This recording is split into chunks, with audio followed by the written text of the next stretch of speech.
Board games to crowdfunding, how to do it. You gotta get really big video game IP and have really nice looking board game cover. Thank you.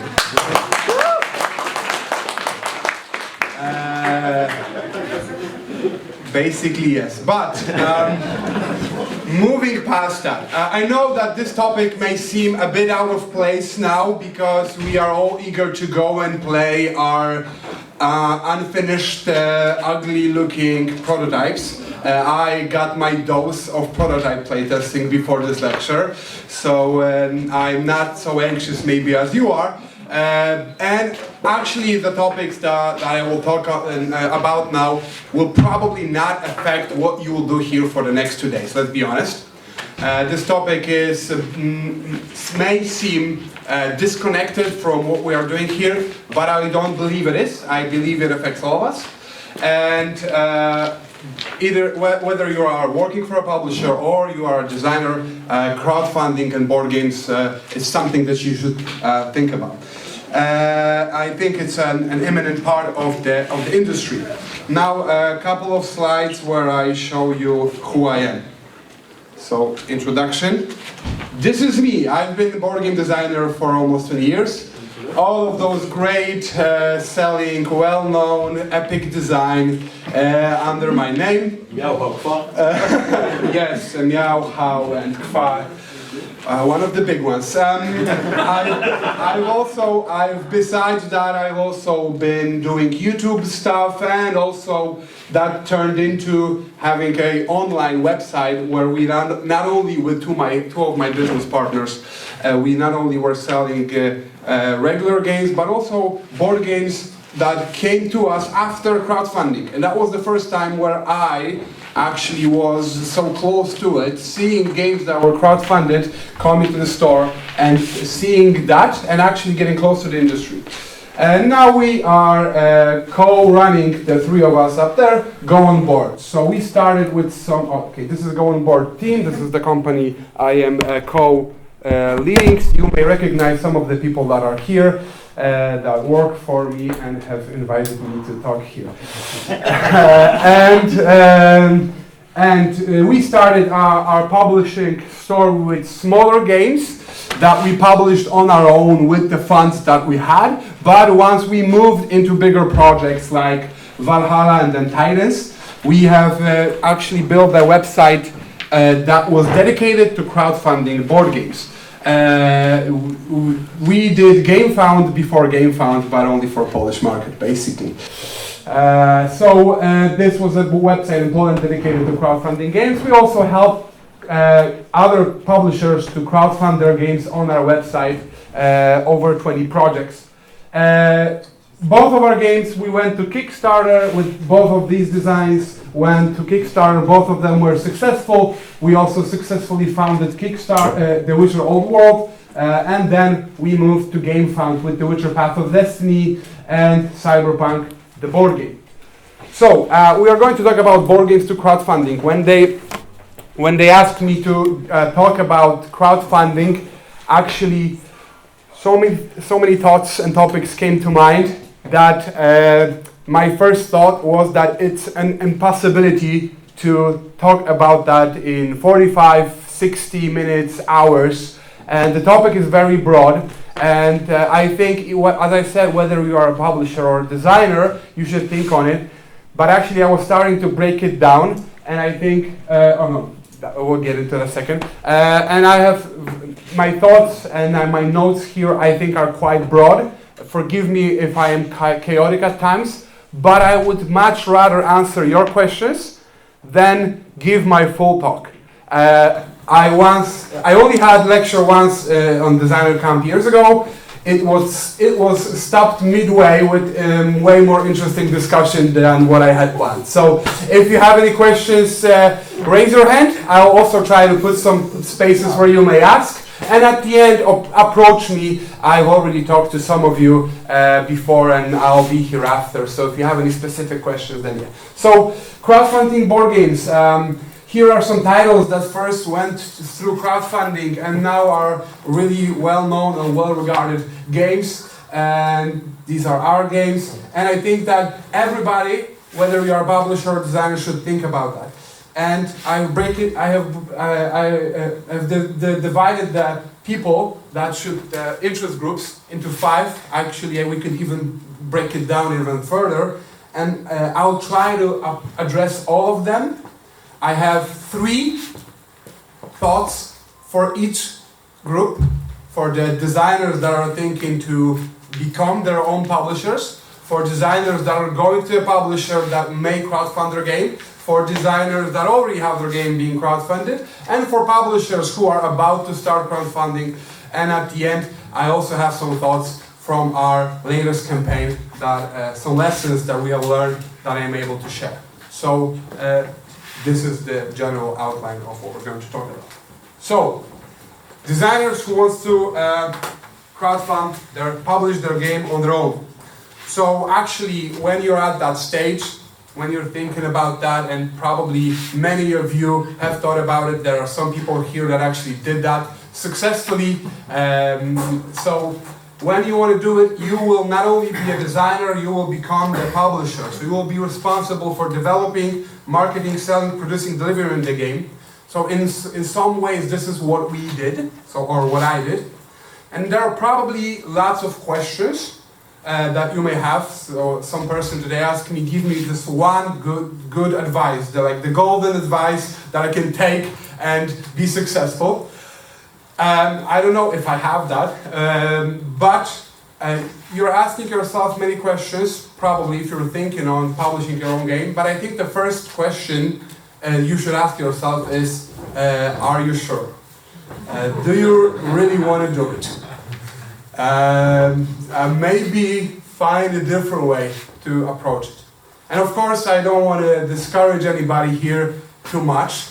And if you have the drive for it, then you will do it irregardless. Nobody will be able to stop you, let's say. But I think that many people get into crowdfunding unprepared, and we often look at the success stories that we see, and we forget the failure or the hardships of that industry that we don't. Because, of course, as I said, if you're built to it, you'll try to publish your own game, and there is a less likely and more likely scenario. The less likely scenario is that you will be successful, that you will get money to produce the game, and then to deliver it, and then to pay your contractors, and then maybe you will have some money for yourself. But the last one, I wouldn't count on that too early.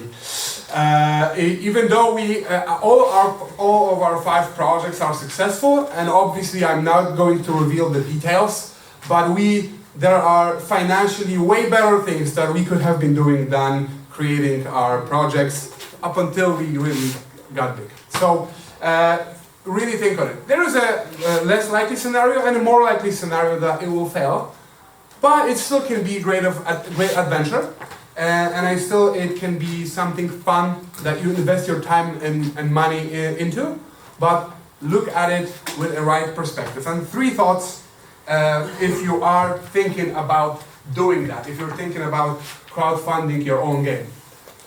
So 3 thoughts. First, try to come up with a realistic, and again, realistic is not the best word here, because you will, if it's your first project, it won't be very realistic, but make it as real as possible. A plan for your time and your money investment for the project, right? It's, of course, in theory, it would be great if my perfect idea that I have in my head and on my paper and my friends really love, that people globally would pay me a lot of money to produce and bring to life, but this is not the case. Even with self-publishing, not only I need to invest a lot of time, then I need to invest a lot of money, and invest meaning risk that nothing will come out of it.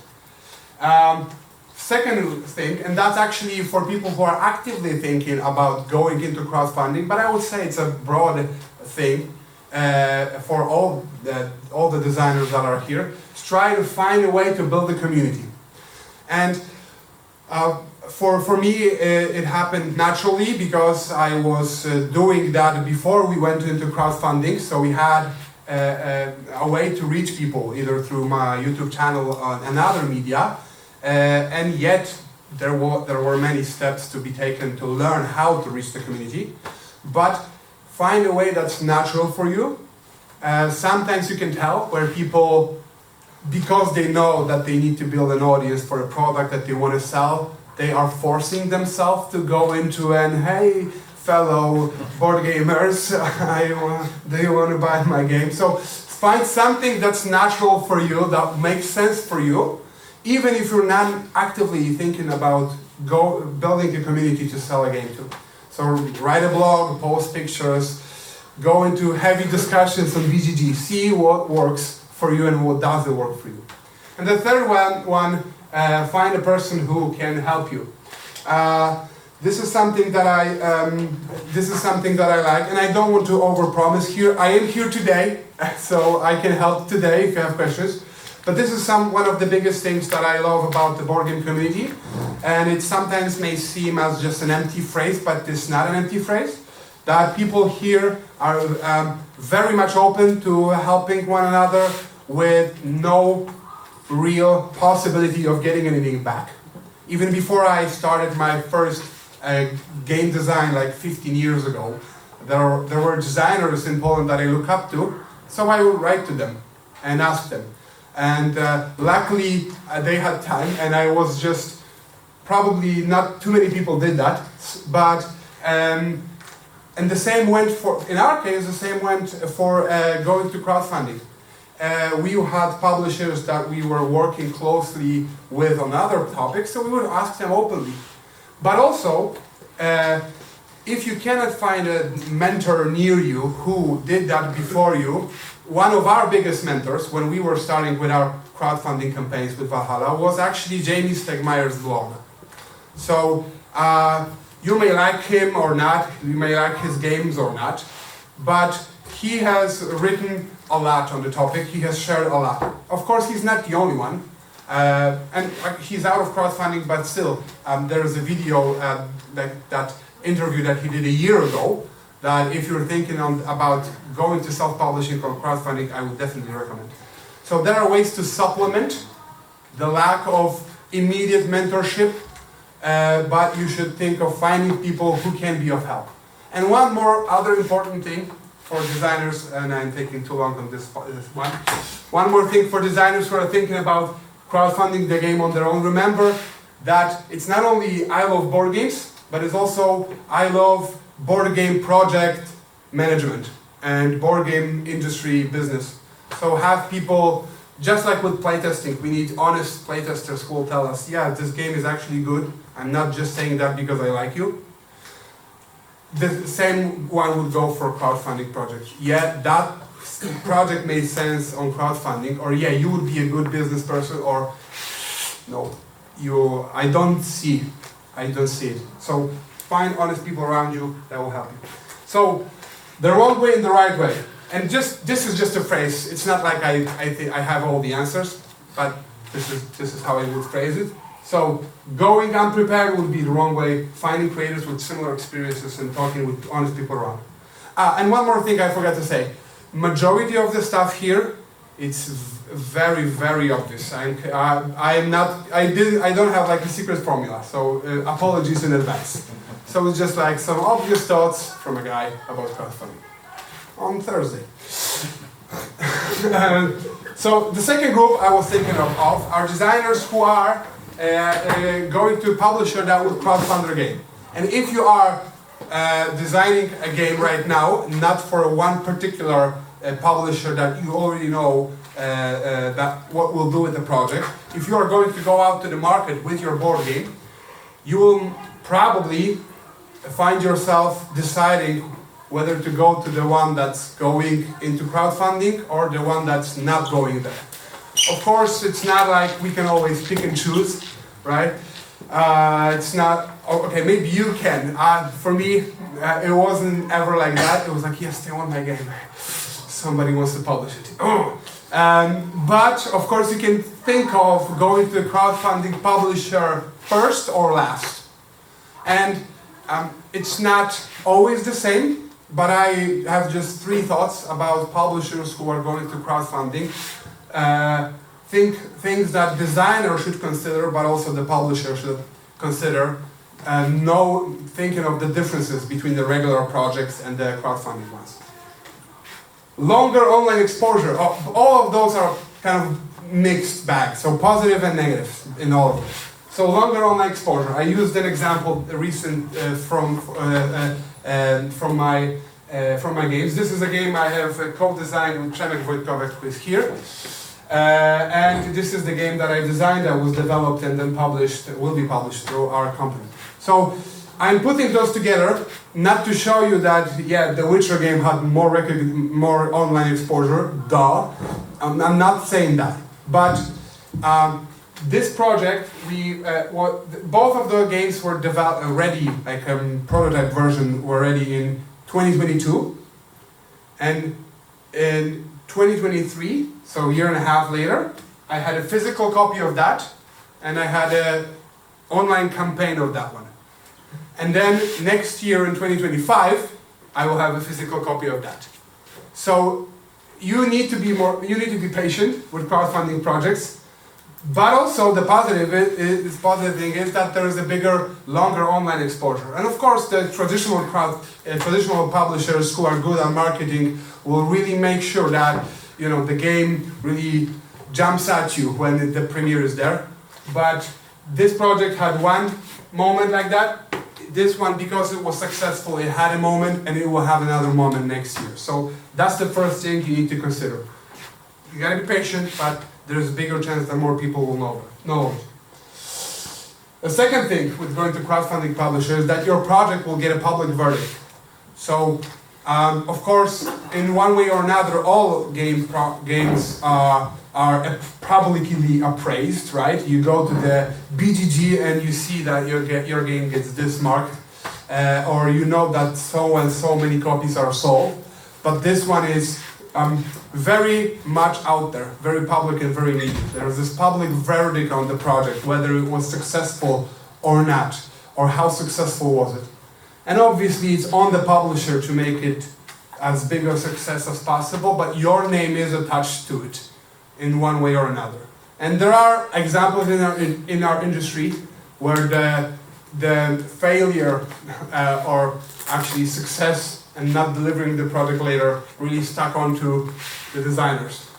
So there is an even bigger risk than you would normally have, but also a bigger success to show everybody, look, I am so successful. My project got so and so many thousands of dollars. So that's the other. And the third thing, the third unique thing about going to crowdfunding publisher is that there is more community input and more work. So I've put the Witcher Old World as an example, and it's an interesting one.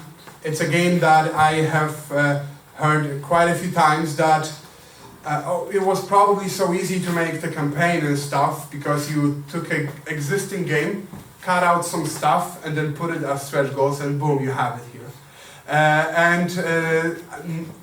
Even though some people may think it's like that, going to crowdfunding means that there's a lot more work because of the community input and additional expectations that are connected to that. So some of the people here have played us the Witcher Old World when it was a very, let's say, early prototype, some years back. And they are my witnesses that I didn't cut anything out to get more stretch goals and add more stuff to sell new expansions. It was actual community input, of course playtester input and input from other publishers, etc. But we had a complete game and people wanted more and more and more. So it meant, again, longer project, but also more work. And it could vary based on the contract you have signed with the publisher as a designer. Maybe you are not there at all, or maybe you are very much involved. Maybe you have to put like so much time to one particular project as you would normally put into 3 other games, or maybe not. But it's something to think about, because when publishers don't want to do any community input into the project, for me that would be one of the red flags, or big question marks whether they actually want to go through with crowdfunding. So again, I think it's important for both to understand, for both parties, so the publisher and the designer, to understand what's the plan. There were times where some designers were frustrated because they didn't know what's happening. They were like kept out of it, or they were surprised with some of the things that happened in the project. And of course, it happens in traditional crowdfunding method. But I think in this case, it's even more important to discuss it beforehand. So again, going the wrong way from the designer perspective would be going in without understanding what's the plan and what's my part in it, understanding that it will take longer, and understanding what the risks are there, and understanding what my input should be, what's the expectation. And the more of the gray area there is in the contract negotiation time, the partnership will be harder later. So I wouldn't say go to the publisher on the first meeting and say, I'm not going to show you my game before you tell me what's the plan and what's my involvement and when I will get my game. Obviously don't do it, because then any sane publisher would probably kick you gently out and ask for somebody normal to work with, somebody sane. But when you are after the first initial interest moment and you know that the crowdfunding campaign is an option, I would ask very directly and start the discussion about the plan, the timeline, and the involvement. And the third group I want to address are designers that have their game being crowdfunded. I don't know if this is correct, but that designers that have a publisher that bought their game and is already out there. Yeah, it's okay, it makes sense. So again, my experience here is also unique, because I was the publisher, the designer, but I have some thoughts that may apply to designers, but I think also people who work for a publisher, for developers as well. So 3 thoughts. So remember your role, try to help, and observe and learn. And I need some water. Oh, that's true. Fuck. Yes, we switch places and now we have water.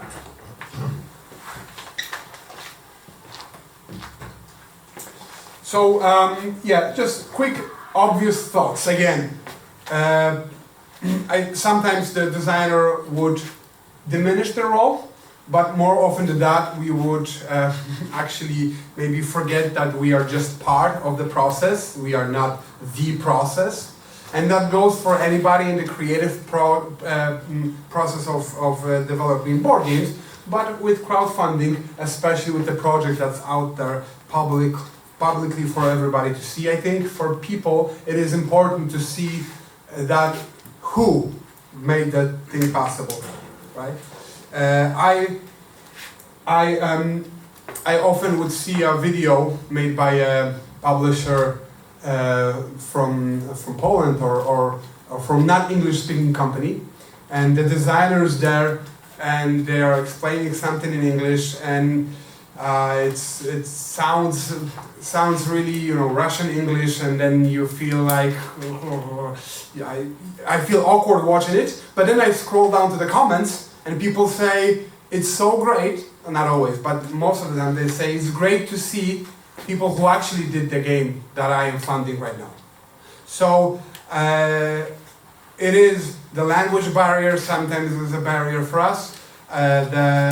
We don't want to get too much online exposure. Not everybody would feel great in front of the camera and stuff. But we need to remember, as designers or developers or whoever we are in the process, remember that we are just part of the process, but we are an important part of the process. And that's why we can try to find ways to help. We could find, with the discussion with the publisher for our game, try to suggest, not impose.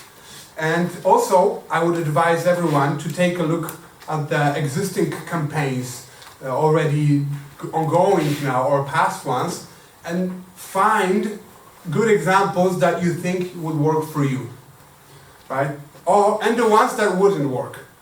See a video where the designer is talking or explaining stuff. Maybe before you decide that you're ready or you're not ready to do it, try it out at home, just with your phone. Make a video of yourself, show it just to yourself at first, and then see, okay, I am definitely not doing that, never. Or, there's maybe, or, wow, this was so great, yeah, wow. So, I would be the third guy, yeah. So try and find a way that you think would work for you. Explore it, suggest it, right? And remember, especially when the game is being crowdfunded now, that it's a chaotic process. So even if we have good intentions and good ideas, sometimes there isn't a best place for us as designers. But if we are coming to it prepared, then we can be of bigger help. And the third one, observe and learn. And that one will come up later as well. And again, obvious one, sure. But when you see that, we instinctively would say, yeah, I've seen some crowdfunding campaigns. Thanks. But in my experience, I have been observer, backer, I don't know, co-owner of the crowdfunding platform, publisher and a designer in that process. And in all of these, doing it the first time, the second time, the third time, there were new lessons to be learned. So I believe that, of course, there are some lessons we can have before jumping in. But if you have a game that's being crowdfunded or you are attached to the process, use that to grow. So, the wrong way, passive or intrusive, duh, and the right way to crowdfund the games, proactive and eager to learn. So, I am going to move into some thoughts for publishers, and then at the end I have some thoughts or some observations from our last project. But I will take a sip of water, and if any questions come up now, I can try to answer them. Okay. I was afraid of that. No, I'm joking. I think Bruno was first, and then you, and then you. Yeah, go. Mm-hmm. Yeah, I just want to add something. A problem for designers yeah. very often when you sign with a publisher mm-hmm. who has not really decided yet if it will be mm-hmm. crowdfunding or not. Mm-hmm. Yeah. And okay, you can try to make it clear, but sometimes, perfectly honestly, the publisher still doesn't know about it.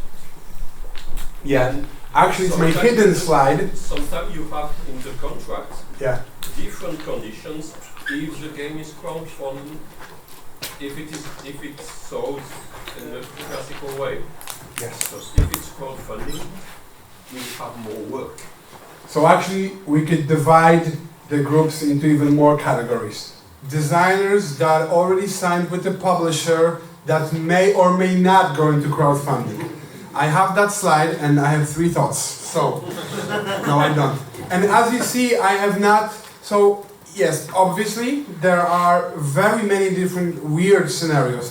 Before we started here, I sat down with 2 people, asked them, and they none of them match what I talk here, because there are many different examples. And that's why I am not even attempting to talk about the legal technicalities here. As I said, obvious general stuff, Maybe I'll have a more in-depth discussion in the future of one of the smaller topics. Question in the back.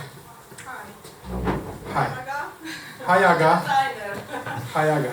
Okay, so my question is, as a designer, I would like to go through the crowdfunding, but I would like to pay a company publisher to do that for me. So from that what I understand, on your website you have this proposal for the authors that you can help them in the campaign. How does it work?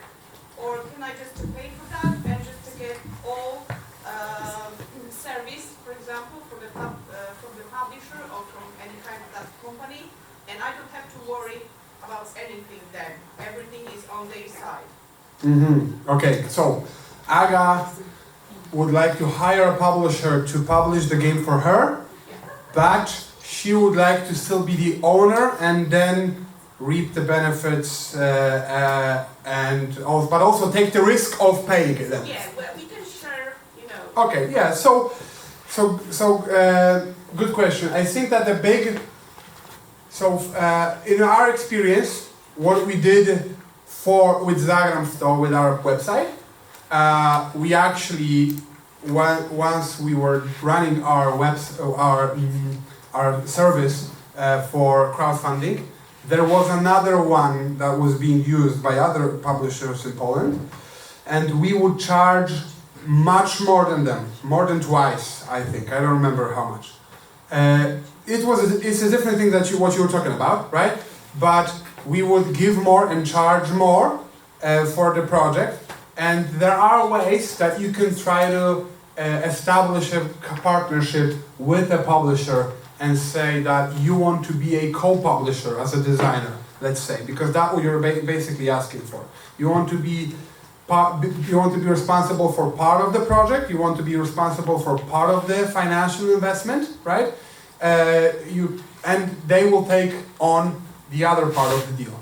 And that, I think, sounds tricky. I don't know how many big publishers would be interested in taking on an additional business partner who is also a designer. Sounds tricky, to say gently, but if it's an upcoming publisher that would actually benefit from you having some funds to invest, then yes, I see that happening, but it seems like a tough to figure out business deal. But I don't know if there are publishers that would just take your design and money and then tell you we'll create a successful crowdfunding campaign, because if they had a really if they're good enough, they won't do it. If they're not good enough, you don't want to go with them. Tutaj było jeszcze pytanie.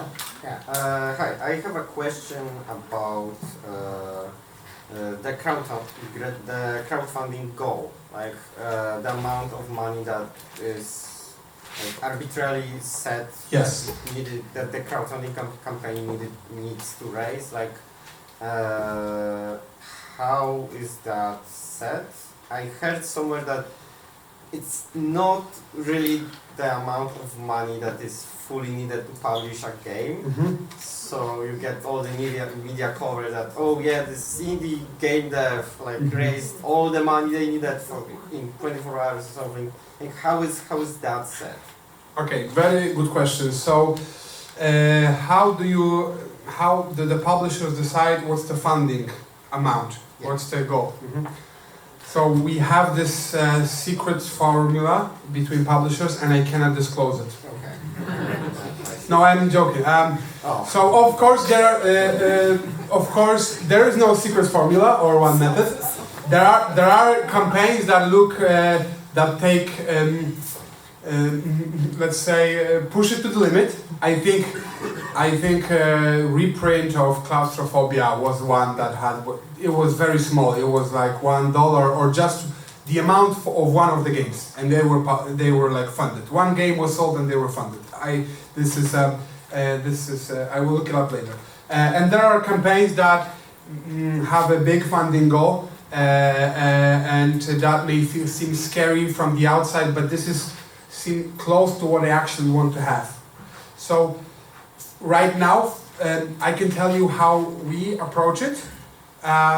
For us, we are actually deciding on the number based on what's out there in the market, what we did with our past projects, and what's the project size. But in no way or form this is what we need to successfully publish the game and deliver it fully for us right now. So yes, for bigger publishers especially that have a like existing track record, the amount to be raised, it's not like, yes, now we can pay everybody on staff for all the project and all the production, etc. So they always aim at higher number, but some publishers would set it more realistically, others just put a number out there, right? But when I would be doing my own campaign, and this is what we did with our first few projects, then we would actually be able to really narrow it down to an easily manageable number. And sometimes it would still be ambitious. For Titans, we had a publishing funding goal of $100,000 for our second Kickstarter project. And then for The Witcher Path of Destiny, it was, I think, 75,000 euros. So as you may see, as you may expect, the first one was closer to the realistic price of what we could produce than the second one, right? But because for some companies the model really is mixed between funding and promoting the game, right? Then the number is not so important. But for smaller publishers, they should really look for a number that will help them deliver the game. So it depends on the project and the company. And if you have seen at least few campaigns, you don't get excited by the 100,000%, right? But if you go there and see, holy smokes, they are giving me twice the value of the game, then you get excited. At least I do. At least then I'm happy. Like Godzilla and happened for Rising Sun, and then I'm in. I didn't look at other stuff as well. So again, this is mixture between funding and I mean, for bigger companies, crowdfunding is a mixture of, yes, we actually need funds to produce the game and deliver it, but this is also a special way for us to interact with the community and market the product and make it bigger with you. And that's where the number is actually becomes not so realistic, let's say. Any other questions at this point? Okay, I will move. I have 3 thoughts. I don't know how much time I have, and I know that if I go too long, 25 minutes. 25 minutes. Oh my gosh, that's a More lot. questions. So, publishers that are taking their first steps in crowdfunding, this or maybe they apply to publishers that are already doing that, and I have again 3 suggestions. And again, starting with a general obvious observation before we go into this crowdfunding method, it's very different than the traditional one. Of course, from my perspective and looking at the way we approach it and how I understand the traditional method, let's say, we published our first 2 games with Go On Board the traditional way, and then the next 5 with crowdfunding method. And again, you may say, duh, is very different.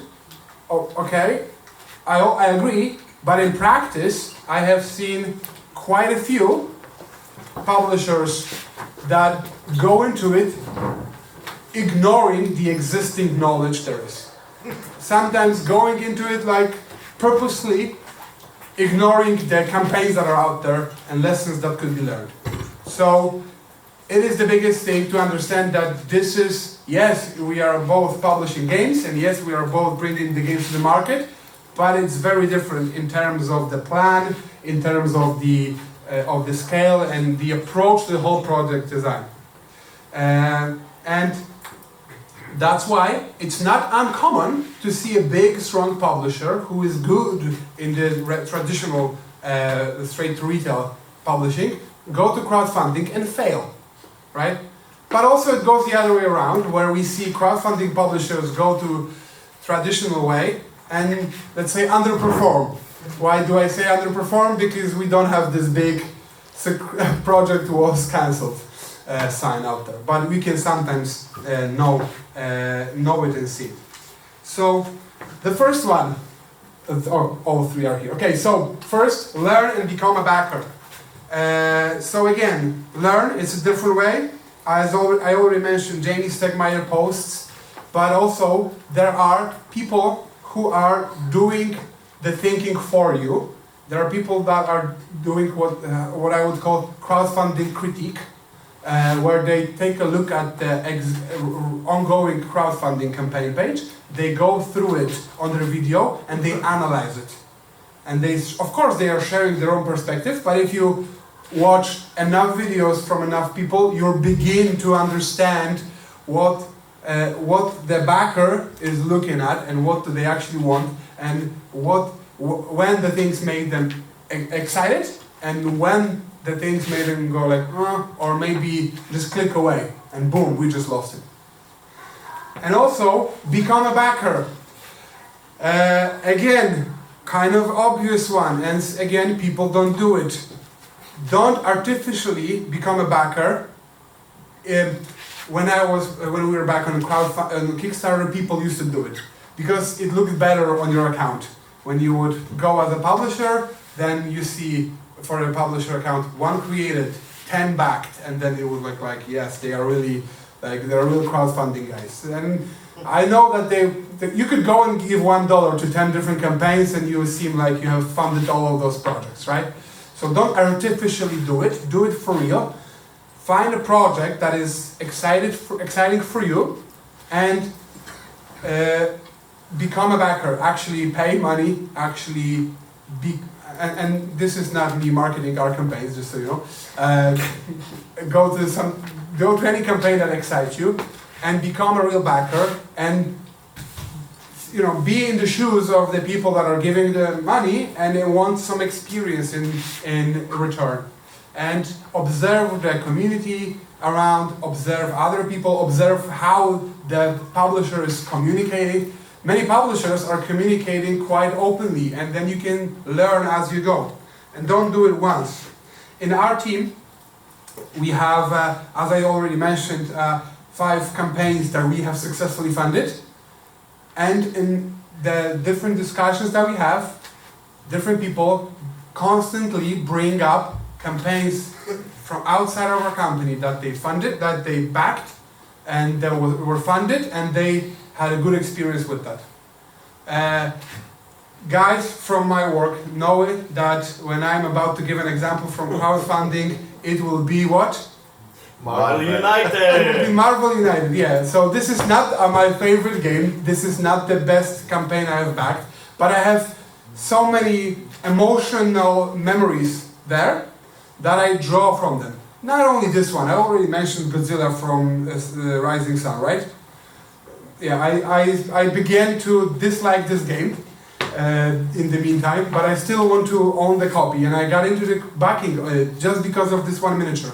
And those are some my personal, weird, maybe, backing a campaign stories, but you need to build your own if you want to become the person on the other side, if you want to be the publisher that gives this experience to people. So become backer. Second one, get some experienced people on board. Of course, this is not about you going and poaching people from going on board. If you're thinking about that, then stop. But look for the source of experienced people in crowdfunding, maybe elsewhere. But there are some options to either hire as a consultant, or get as a partner for the project somebody that did that. And if you're unable to hire somebody experienced, then I would invest in researching and learning more. And the third one, prepare for a different kind of investment financially and time-wise. So I said it in our first point when I was talking to the designers, but publishers, it goes the same for you. sometimes you could do a campaign that's basically glorified pre-sales of an existing project that is ready, and you don't have to put that too much work to it. You only have to put, the additional cost is your emotional stability while ignoring the community that would want something more. For most of the case, for most of the time, publishers should be prepared for different kind of investment, for different kind of project. Maybe even develop a different type of a project manager. It requires different skills and different people than typically you have. You may have them on board, but don't approach it the same way. Sometimes publishers look at crowdfunding as an easy direct-to-customer money, and from the outside, again, it may sometimes look at it. You look at a successful campaign and you see 10,000 people bought their game and they will wait. Boom, I want that. Of course, everybody wants that. But as I said, first of all, good IP, good board game cover. But also, you need to approach the project differently than you would normally do. So you need to learn, understand backers, and build a plan around crowdfunding. So the last point I have, with the 10 minutes remaining, I may share some specific thoughts that are fresh, specific lessons that are fresh with me, with our previous last campaign from our last campaign, which was Cyberpunk 2077, the board game. But before I get into that, are there any questions, maybe from the publisher perspective? Yes. So my question concerns such advertisement agencies. You can find them, for example, at the Spiel in Essen. Yes. And they sound too good to be true, so I wanted to ask if you have some experience. Okay, good question. Advertisement agencies that sound too good to be true. Yes, most of the time they are too good to be true. So, I obviously am just sharing just my own experience. That's the first disclaimer.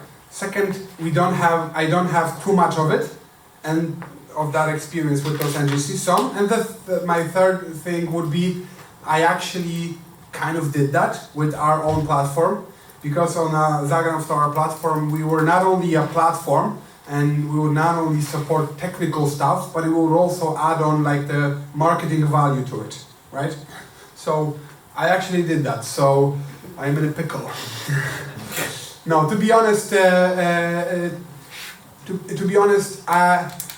I would look for agencies where I actually see that there are people that help me grow and learn, and not just take my money and invest it on Google Ads or Facebook Ads, and then tell me why they're underperforming, and that's it. Oh, I'm not saying they will always be underperforming, and we are lucky because, as I said, I'm just a co-owner. So one of my business partners actually has been always handling the Facebook ads, let's say, for example. So, and even then, we would sometimes supplement it with the outside help, and we would sometimes supplement it with the outside help and compare. And the results that they were bringing were not so spectacular that we would be happy. But so, generally speaking, I would be weary, but at the same time, I would look into what's the actual help that they're giving, right? And actually, honestly, even though I started skeptically, now I'm convincing myself that I would try. And because that would be again part of the learning process. So I would even treat it more like an investment. Like they tell me that with that budget they will do that. So in my head I would be, okay, maybe they will do half of it. Maybe, right? Maybe none, so the budget shouldn't be too big. But I will learn and grow. But not just let it go and forget about it. Look at it actually, be proactive, expect a lot, and see, because maybe that will work for you. Maybe that particular agency or that particular person working with that agency will, you will feel that working with them actually elevates what you do. So again, general, obvious answer. Great. Any other questions? Yes. I'm not that familiar with crowdfunding, but Yes. I wanted to ask if there is some common knowledge of, let's say, board game formats that are less likely to be crowdfunded. For example, let's say small games with realistic theme or board games, something like that. Yes. A very good question. So how to design a game that will be successful with crowdfunding? That will be the question, maybe. Or what genres are less... Genres. yeah, Yes, genres okay. or formats, yeah. Yes. What games are successful? So good video game IP, very nice looking cover.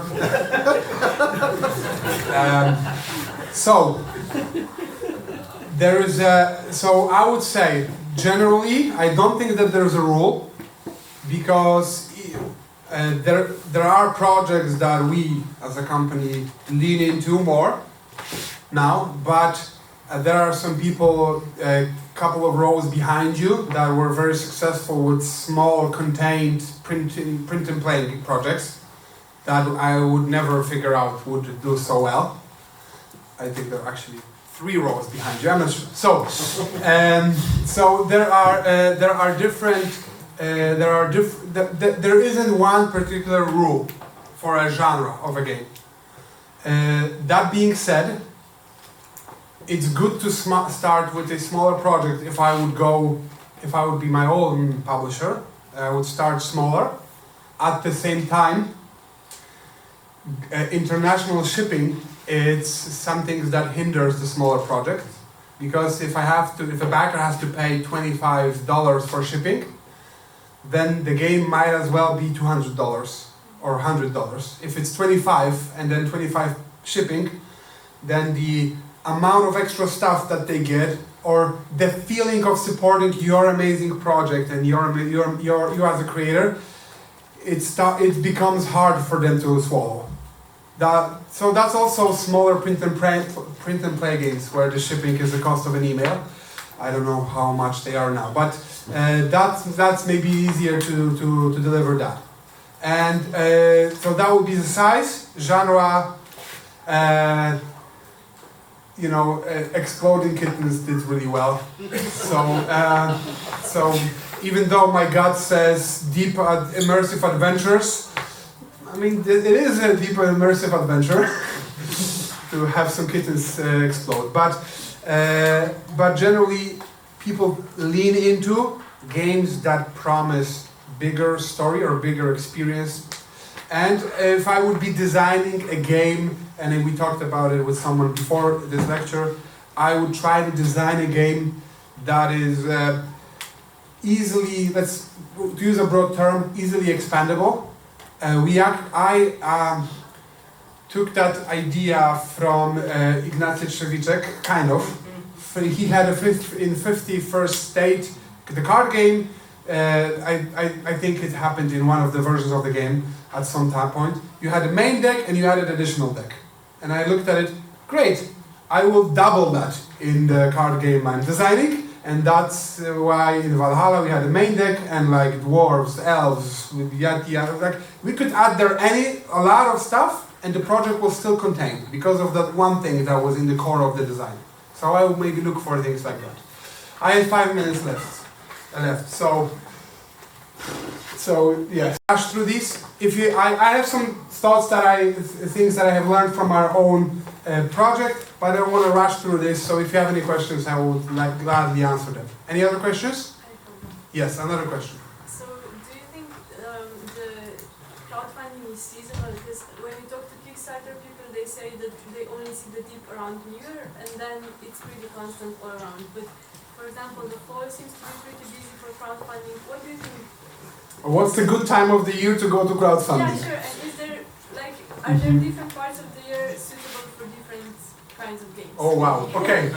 Are there different parts of the year suitable for different kinds of games and seasons? And yeah, and actually there's always this thinking: should we start on Tuesday or Thursday, not Friday? So I would say Tuesday, not Thursday. Actually, Thursday is not a good idea. Maybe Wednesday or Monday. Monday is just after weekend, So we need more time to prepare the last stuff that happened through weekends, so Tuesday. Seasonal, no, I don't think so. We would probably try to avoid summer vacation time because people are on vacation, and there's a bigger chance that its live email will hit them while they're on a beach and they don't have time to buy our game, and we want them to have this time to buy our game. Also, people that will work for us then through summer, there is a bigger chance that they're on vacation. There was this myth that December doesn't work, and then Awaken Runs did ISS Vanguard and Tainted Grail in December. So boom, here we have it. So we are waiting for Awaken Runs to do something big in summer. If they already did, and then the summer will also be like, psh, and then weekend, and then weekends also be. Czwartek już działa. Yeah, we were successful with Thursday. I know it works. But then, you know... I think like the only thing that your campaign should be at least 1 month long, so people will get their payroll in between. Yeah. It should be at least 1 month long. Yeah. Totally disagree. No. It's way too long. Way too long. I mean, because with stretch pay.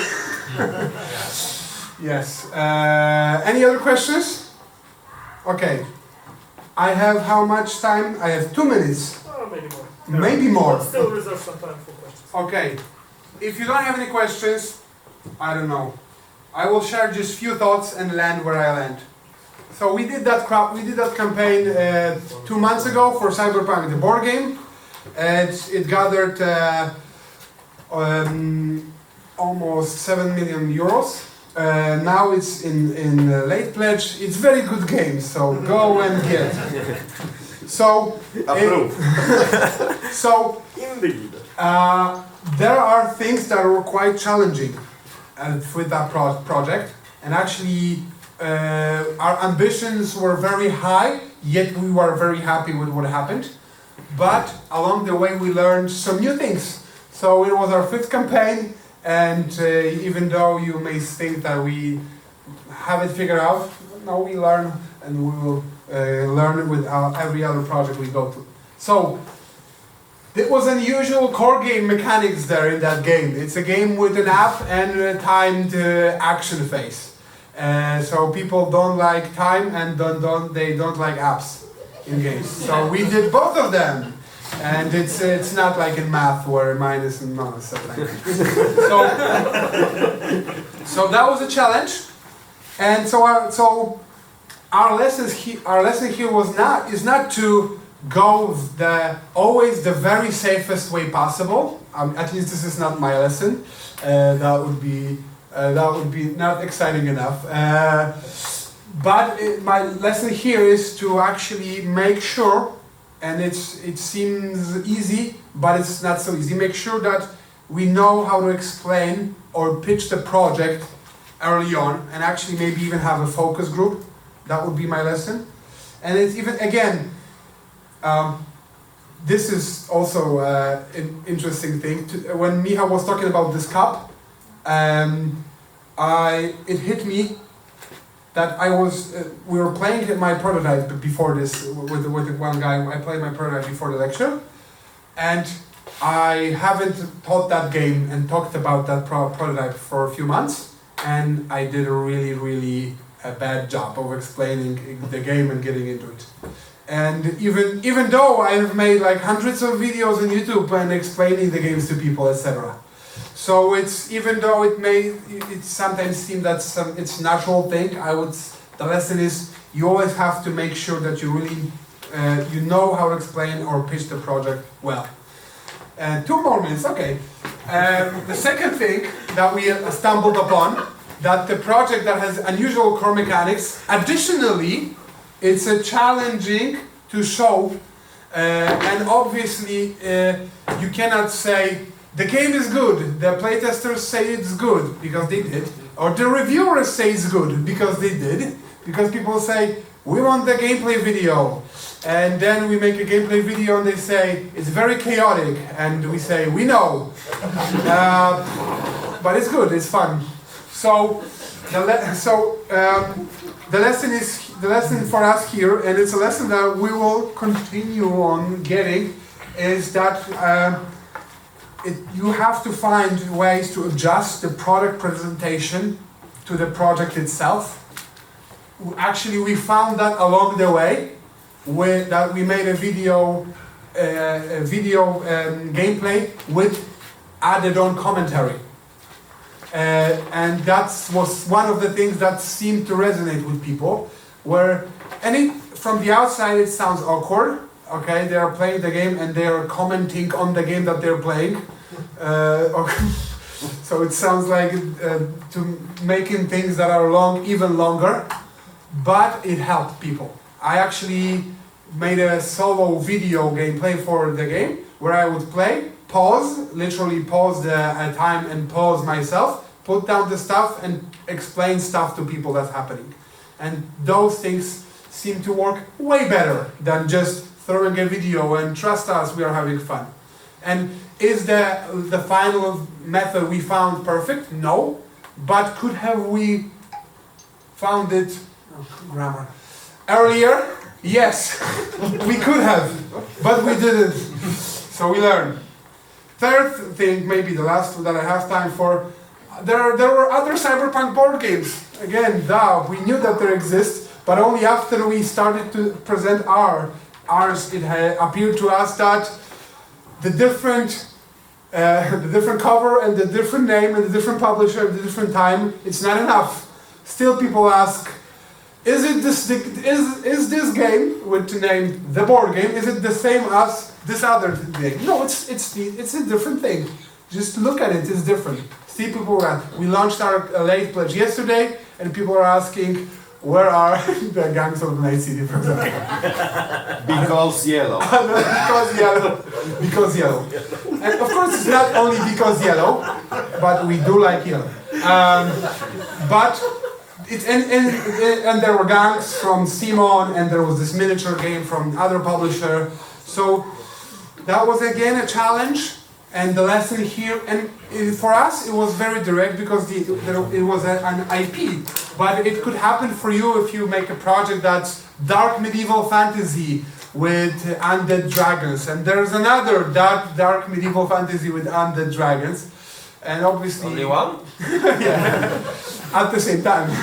So, I would, knowing that other similar things are happening, I would work even more. Of course, working within license has its own restrictions, but if you do your own game, you have more zero time. Okay, I'm landing. But if you do your own dark fantasy medieval board game, fantasy game with undead dragons, and it sounds like something that will be similar to other projects, I would spend more time on developing my key selling points, sharpen my project more to distinguish it among the others, because there are a lot of projects. There are over 20 projects live now for board games. And so there will be a lot of projects when you go to crowdfunding, but the good thing is that I was talking about learning. You can go and find a game among those 20-something ones to back and learn. Thank you very much.